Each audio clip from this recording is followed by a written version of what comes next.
Hey everyone, I wanted to come on real quick today and talk about muscle strains. What muscle strains are, how we strain muscles, and how we should treat them in order to get better. So, first of all, a muscle strain is when you are doing an exercise or maybe just doing an everyday life activity, and sometimes you'll feel a little pop in that muscle. What the strain is just the muscle fibers in the muscle partially tearing apart, and that muscle just losing mobility, strength. Sometimes both. Sometimes it's very bad. Sometimes it's okay, not too bad.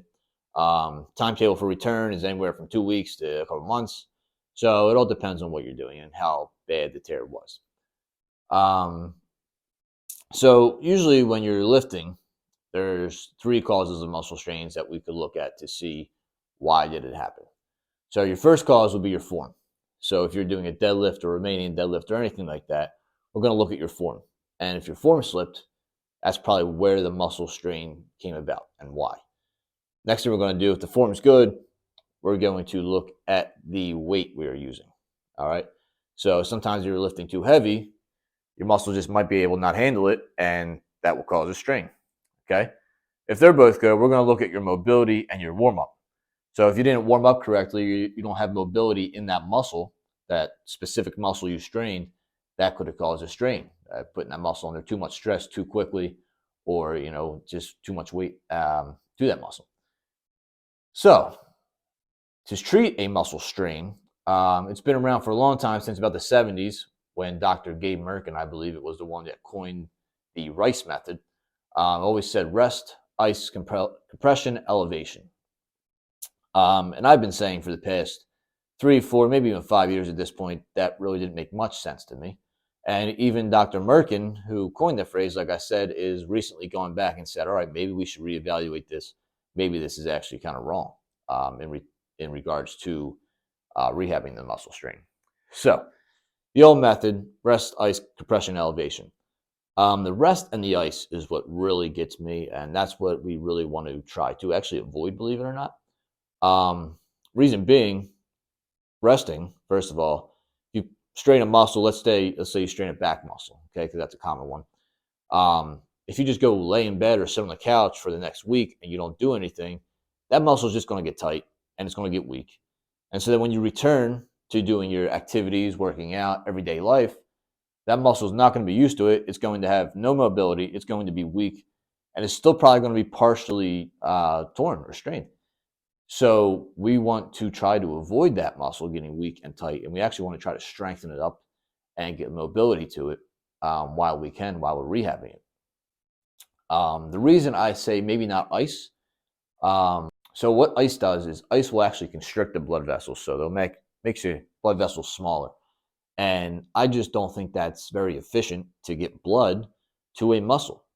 If your blood vessels are smaller, you're going to get less blood into that muscle. I mean, that's just common sense, I think.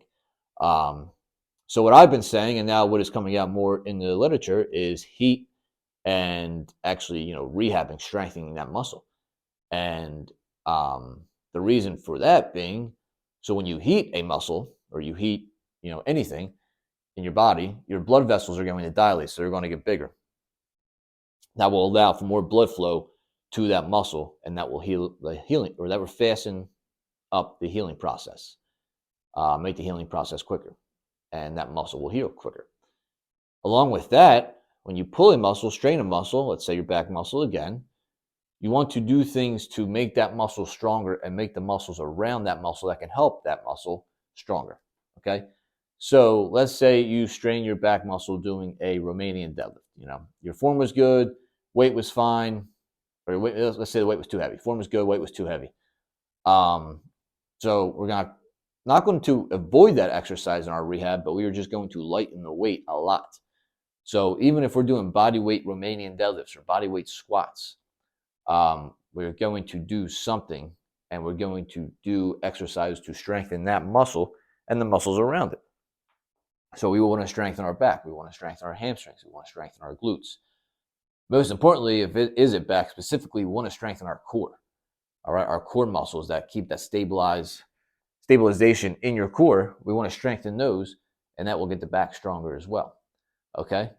The biggest thing I would say is if you strain a muscle, a back muscle, hamstring, glute, the best thing you could do to get you ahead of the game, ahead of everybody, get up after you feel comfortable, get up and go for a walk. All right. It will loosen that muscle up. You'll be good. It's still going to probably hurt a little bit. Just walk within your limits, but that will heal. That will fasten the healing process a little more, and that will get you ahead of the game.